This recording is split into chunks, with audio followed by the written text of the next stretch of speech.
Next आ जाओ topic, sigma and pi bonds. Sigma bond का आपको याद होगा, हमने सिंबल सीखा है कि हम इसको इस तरह भी बना सकते हैं और ऐसे करके भी बना सकते हैं। जैसे सिग्मा बॉन्ड का सिंबल और पाई बॉन्ड को हम पाई के सिंबल से क्या करते हैं, रिप्रेजेंट करते हैं। एक बात जो हमने सीखी थी कि जो तमाम सिंगल बॉन्ड्स होते हैं, ऑल सिंगल बॉन्ड्स आर कौन से वाले bonds? Sigma bond. Sigma bonds, ठीक है।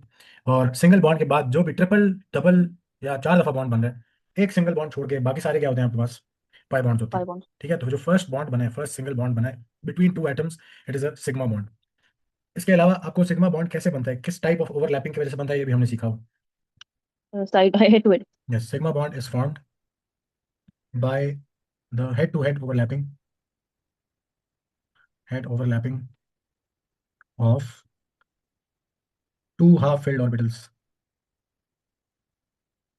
टू हाफ फिल्ड ऑर्बिटल्स जब आपके पास हेड टू हेड ओवरलैपिंग करेंगे तो आपके पास क्या बनता है? सिग्मा बॉन्ड बनता है।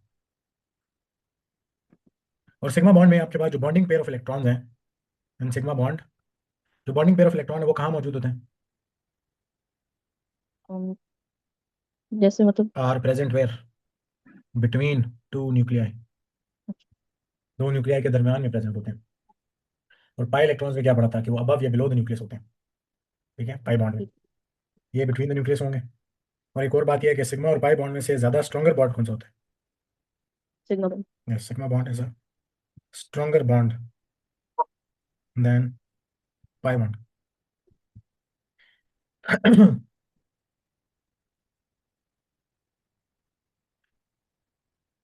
ठीक हो गया, हमने sigma bond and pi bond पे, इसको आपने एक बार जरा इसी टॉपिक को रिवाइज करना है। Revise from notes. कौन से टॉपिक में किया था हमने इसको? जी, कौन से चैप्टर में किया था? चैप्टर 2 था सर। केमिकल बॉन्डिंग के चैप्टर में। ठीक है, हाइब्रिडाइजेशन, एक आपने सिग्मा पाई एंड हाइब्रिडाइजेशन, इन दोनों को क्या करना है, उधर से रिवाइज करना है, plus sigma and pi bond. ठीक है, वहां से एक बार इसको रिवाइज करके आने बस, आगे कुछ इतना मुश्किल नहीं है। अब सवाल इधर ये है कि सिग्मा बॉन्ड पाई बॉन्ड से ज्यादा स्ट्रॉन्गर बॉन्ड क्यों है? Why is sigma bond stronger than pi bond? ऐसा क्यों है? तो हमने देखा था कि ये जो सिग्मा बॉन्ड होता है आपके पास, फॉर एग्जांपल आपके पास इथीन है, तो इसमें ये जो सिग्मा बॉन्ड है, इसके बॉन्डिंग पेयर ऑफ इलेक्ट्रॉन्स कितने बने, पहले सिग्मा को देख लो। इसके बॉन्डिंग पेयर ऑफ इलेक्ट्रॉन इस कार्बन और इस कार्बन के हेड टू हेड ओवरलैपिंग की वजह से किधर पड़े हुए हैं? हाँ, बीच में। बिटवीन, ठीक है ना, आपके पास इन दोनों न्यूक्लियाई के दरमियान में, जिसकी वजह से इन दोनों न्यूक्लियस की बहुत strong attraction on the sigma electrons. ऐसी है, तो ये हाँ बहुत जी। ज्यादा इनको यहाँ से तुड़वाना, इन इलेक्ट्रॉन्स को लेके जाना यहाँ से मुश्किल है। तो एक स्ट्रॉन्ग बॉन्ड बना हुआ है क्योंकि दो न्यूक्लियाई क्या करने हैं उसके ऊपर, फोर्स ऑफ अट्रैक्शन लगानी। ठीक है, इस वजह से एक स्ट्रॉन्ग बॉन्ड बने। जबकि जो पाई इलेक्ट्रॉन्स हैं वो किस वजह से बनते हैं, जब आपके पास कार्बन के जो ऑर्बिटल्स हैं वो क्या करेंगे, साइड वेज ओवरलैपिंग करेंगे। ऐसे साइड वेज ओवरलैपिंग जब होगी या पैरेलल ओवरलैपिंग होगी, तो फिर जो आपके पास पेयर ऑफ इलेक्ट्रॉन है वो या तो आपको किधर मिलेगा, अबव द न्यूक्लियाई या फिर below the below nucleus. The nuclei. तो पाई इलेक्ट्रॉन्स कहाँ मौजूद है हमारे पास, अबव या बिलो द न्यूक्लियाई, इसको हम बोलते हैं पाई इलेक्ट्रॉनिक क्लाउड। ठीक है, हमारा पाई इलेक्ट्रॉनिक क्लाउड है जो पाई इलेक्ट्रॉन्स को रिप्रेजेंट करे, जब साइड वेज ओवरलैपिंग हुई तो उस वजह से ऊपर या नीचे न्यूक्लियस के मिलेंगे आपको। ठीक हो गया। अब अब मुझे बताओ कि अगर बाहर से कोई आपके पास पॉजिटिवली चार्ज स्पीशी आती है, तो क्या वो इन इलेक्ट्रॉन्स पे इजीली अटैक कर सकती है जो पाई इलेक्ट्रॉन है? नहीं। स्पीशी पे पॉजिटिव चार्ज है, पाई इलेक्ट्रॉन्स पे नेगेटिव चार्ज है, इतना बड़ा सा इलेक्ट्रॉनिक क्लाउड ऊपर है या नीचे, ये पाई इलेक्ट्रॉन्स फिर रहे हैं, कर सकती है नहीं कर सकती? तो आप कह रहे हैं नहीं कर सकती, बिल्कुल कर सकती है। ठीक है, कोई भी पॉजिटिवली चार्ज स्पीशी जो जिसको इलेक्ट्रॉन चाहिए है स्टेबल होने के लिए, ठीक है, तो वो क्या कर सकती है, वो इन इलेक्ट्रॉन्स के ऊपर अटैक आराम से कर सकती है, ये जो पाई इलेक्ट्रॉन्स है उन पे। बट ये देखो ना, ये जो सिग्मा इलेक्ट्रॉन्स है उन पे वो इतना इजीली अटैक नहीं कर सकता। ठीक है, तो इस वजह से सिग्मा बॉन्ड हमारा क्या है, एक स्ट्रॉन्ग बॉन्ड है। जबकि पाई बॉन्ड जो है हमारा क्या है, एक वीक बॉन्ड है, इस वजह से क्योंकि उसके ऊपर आपके पास वो दोनों न्यूक्लियाई के दरमियान में नहीं मौजूद। ठीक है, वो अबव द न्यूक्लियाई या बिलो द न्यूक्लियाई मौजूद है, जिसकी वजह से वीकर अट्रैक्शन है न्यूक्लियस की ऑन द पाई इलेक्ट्रॉन्स। बात समझ आ रही है? नहीं। हमारे पास ये जो न्यूक्लियस है और ये जो न्यूक्लियस है, सिग्मा बॉन्ड क्यों स्ट्रॉन्ग बॉन्ड था? क्योंकि ये जो बॉन्डिंग इन पेयर है दोनों के इस पे बीच में ये था। दोनों फोर्स ऑफ अट्रैक्शन लगा रहे हैं, ये इन दोनों के दरमियान में मौजूद है। इतनी बात समझ हाँ लो। जी। अच्छा, अब जो पाई वही। इलेक्ट्रॉन है वो बनते हैं जब यार ये सिग्मा बन गया ना, उसके बाद ये वाले ऑर्बिटल्स ने क्या की, हाफ एड ऑर्बिटल्स ने साइड वेज ओवरलैपिंग की। हाँ जी। ठीक है, तो या तो ऊपर की तरफ पाई इलेक्ट्रॉन्स होंगे या तो नीचे की तरफ पाई इलेक्ट्रॉन्स होंगे। अब वो न्यूक्लियस से ऊपर या ठीक नीचे है। है, न्यूक्लियस के दरमियान में नहीं है, तो न्यूक्लियस की attraction hmm, on these electrons कैसी है, वीकर। ठीक है, तो जो पाई बॉन्ड बन रहा है वो कैसा है, वीकर है। ठीक है। समझ आ गई? दूसरी बात, पाई बॉन्ड हाँ मॉलिक्यूल को क्या बनाता है? रिएक्टिव। किस वजह से रिएक्टिव बनाता है? क्योंकि ये इलेक्ट्रॉन्स तो कह लो कि अच्छे खासे शील्ड हुए हैं, लेकिन पाई इलेक्ट्रॉन्स एक्सपोज नहीं है बाहर। हाँ जी। पाई इलेक्ट्रॉन बाहर एक्सपोज है क्योंकि न्यूक्लियस उनको अपने दरमियान में तो रख नहीं सक रहा, तो ये एक्सपोज है। अब आप हम्म। बिलो द न्यूक्लियस एक्सपोज है, तो कोई भी ऐसा स्पीशी आ गया जिसपे पॉजिटिव चार्ज है, उसको इलेक्ट्रॉन की जरूरत है, तो वो इन पे आसानी से अटैक कर सकता है। ठीक है ना? ठीक है। पाई इलेक्ट्रॉन इस वजह से मॉलिक्यूल्स को रिएक्टिव भी बना देते हैं, क्योंकि और मॉलिक्यूल चाहते हैं कि मैं इनसे जान छुड़ाऊं क्योंकि उसको रिएक्टिव बना रहे हैं। ठीक है, तो हमारे पास रीजनिंग हम करते हैं जरा। तो ये पाई इलेक्ट्रॉन्स थे, पाई इलेक्ट्रॉन्स आर एक्सपोज्ड, इसके साथ ही आप लिख लें कि ये एक्सपोज्ड हैं। और ये जो सिग्मा इलेक्ट्रॉन्स हैं, these are sigma electrons, sigma electrons are protected by two nuclei, जिस वजह से उन पर अटैक करना मुश्किल है, उनको तोड़ना मुश्किल है। जबकि पाई इलेक्ट्रॉन्स जो है वो ऊपर या नीचे ऑफ द न्यूक्लियस मिलेंगे, उन पर अटैक करना आसान है, और उनकी न्यूक्लियस की उन इलेक्ट्रॉन्स के ऊपर वीक अट्रैक्शन है। ठीक है, जिस वजह से pi bond is a weaker bond. उसको तोड़ना आसान है। अब अपने पास जरा इसकी रीजनिंग लिखें। देखो जी, in sigma bond the electrons are less exposed, less exposed and strongly attracted, strongly attracted between two nuclei, between two nuclei। जबकि in pi bond, in pi bond the pi electrons, the pi electrons are more exposed, more exposed या more vulnerable, मोर vulnerable. ठीक है, इसके अलावा लिखो pi electrons are weakly attracted, weakly attracted by the nucleus, by the nucleus, therefore it is easier to attack, it is easier to attack on the pi electrons, on the pi electrons rather than the sigma electrons, rather than sigma electrons। ठीक है, तो this is the reason कि आपके पास sigma bond क्यों less reactive है और pi bond क्यों more reactive है। Pi bond being more reactive, इसका मतलब है वो आसानी से आपके पास वो एक वीकर बॉन्ड है, जबकि sigma bond being less reactive एक स्ट्रॉन्गर बॉन्ड है, उसको तोड़ना मुश्किल हो जाएगा। ठीक है, अब आपसे एक सवाल है, एल्केन्स क्यों रिएक्टिव होते हैं, एल्केन्स क्यों रिएक्टिव नहीं होते? Why are alkenes more reactive than alkanes? क्योंकि उनमें एल्केन्स में पाई आपको बॉन्ड याद होता है, है। एल्केन्स जो होते हैं इनमें सारे क्या होते हैं? Single bonds. Sigma bond. तो सिग्मा बॉन्ड यानी सिंगल बॉन्ड्स, और ऐसे हाइड्रोकार्बन्स जिनमें सिर्फ सिंगल बॉन्ड्स होते हैं उनको क्या बोलते हैं? Saturated hydrogen. Yes, saturated hydrocarbon है। ठीक है, सिंगल बॉन्ड्स होते हैं सिर्फ। एल्कीन्स में क्या मसला है?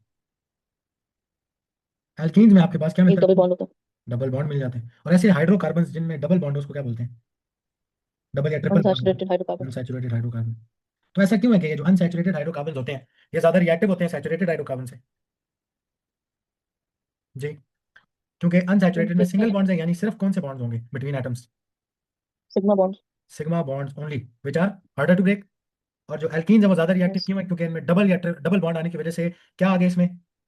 एक pi bond. Pi bond, pi bond की वजह से क्या आ गया? पाई इलेक्ट्रॉन्स क्या होते हैं?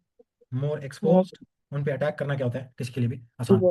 ठीक है, तो आप इसके नीचे सिर्फ नोट लिख लें, same answer as written in above FAQ. कि क्यों ज्यादा रिएक्टिव है एल्केन्स? क्योंकि सॉरी एल्कीन्स, क्योंकि उनमें पाई बॉन्ड है, pi bond are more exposed. ठीक है, पाई इलेक्ट्रॉन से ज्यादा एक्सपोज्ड होते हैं, पाई इलेक्ट्रॉन्स वीकली अट्रैक्टेड होते हैं टू द न्यूक्लियस, देयरफॉर उन पे अटैक करना आसान होता है। तो पाई इलेक्ट्रॉन्स क्या बनाते हैं? मॉलिक्यूल को रिएक्टिव बनाते हैं। And since alkenes have pi electrons, वो ज्यादा रिएक्टिव होते हैं एल्केन से, जिनके पास सिर्फ सिंगल बॉन्ड सिग्मा इलेक्ट्रॉन होते हैं। क्लियर होगी इतनी बात? हाँ जी ठीक है। अब हेडिंग लगाओ, एक और हेडिंग।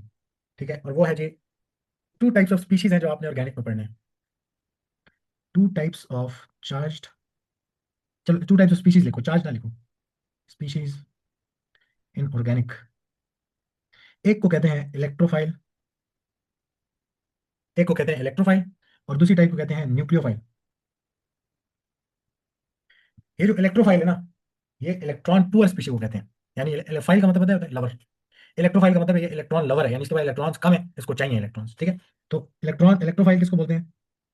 इलेक्ट्रॉन पुअर स्पीशी को, या इलेक्ट्रॉन डेफिशिएंट स्पीशी को, इलेक्ट्रॉन पुअर स्पीशी। तो न्यूक्लियोफाइल इसका ऑपोजिट है, उसको क्या बोलेंगे?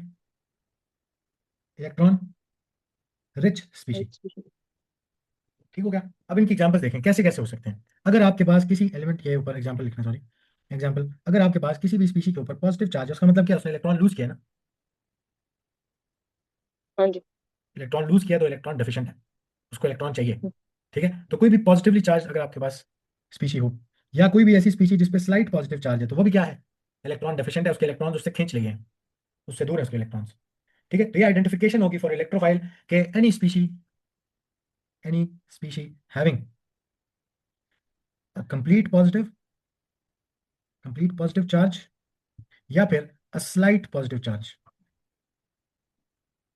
यानी स्लाइटली पॉजिटिव, उसको हम क्या बोलेंगे? वो इलेक्ट्रॉन पुअर है, उसको इलेक्ट्रॉन्स चाहिए हैं, वो क्या हमारे लिए इलेक्ट्रोफाइल है। क्लियर है इतनी बात? हाँ जी। नेक्स्ट, न्यूक्लियोफाइल किसको कहते हैं? इलेक्ट्रॉन रिच स्पीशी को। इलेक्ट्रॉन रिच कौन होता है? जिसने Right इलेक्ट्रॉन गेन species. किया हो, या किसी के इलेक्ट्रॉन्स अपनी तरफ खींचे हो। ठीक है, तो आपके पास इलेक्ट्रॉन रिच स्पीशी की एग्जांपल्स क्या हो सकती हैं? तो हम लिखते हैं अपने पास, इलेक्ट्रॉन रिच स्पीशी में आपके पास कोई भी ऐसी चीज जिसके ऊपर क्या आ रहा है? Complete negative Negative charge charge. आ रहा है। इसी तरह हाइड्रोक्साइड है, ब्रोमाइड है, तो अगर वो कंप्लीट नेगेटिव चार्ज वाला हो, या फिर उस पर स्लाइट नेगेटिव चार्ज हो, जैसे आपके पास एच सी एल में क्लोरीन पे स्लाइट नेगेटिव चार्ज होता है।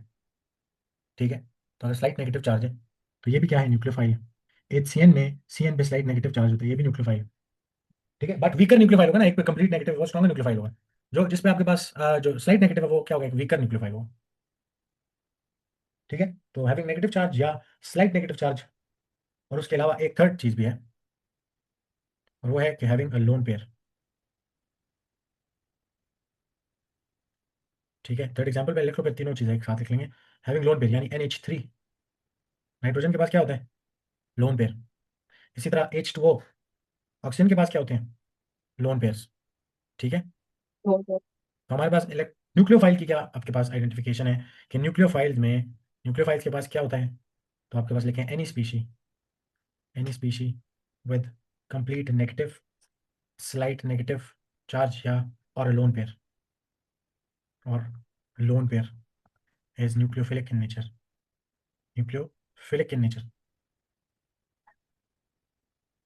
क्लियर हो गया न्यूक्लियोफाइल इलेक्ट्रोफाइल का डिफरेंस जो है दोनों में? हाँ जी। ठीक है, अब आपने एक रूल याद रखना है, ये ऑर्गेनिक का एक रूल है कि हमेशा इसको याद रखें, always nucleophile will attack on an electrophile. ठीक है, हमेशा न्यूक्लियोफाइल क्या करता है? इलेक्ट्रोफाइल पे अटैक करता है। न्यूक्लियोफाइल के पास इलेक्ट्रॉन्स हैं, जो वो किसको दे सकता है? इलेक्ट्रॉन डेफिशिएंट इलेक्ट्रोफाइल को दे सकता है। ऑर्डर हमेशा यही रहता है कि न्यूक्लियोफाइल हमेशा किस पे अटैक करता है? इलेक्ट्रोफाइल के ऊपर। इलेक्ट्रॉन रिच हमेशा इलेक्ट्रॉन पुअर के पास जाएगा।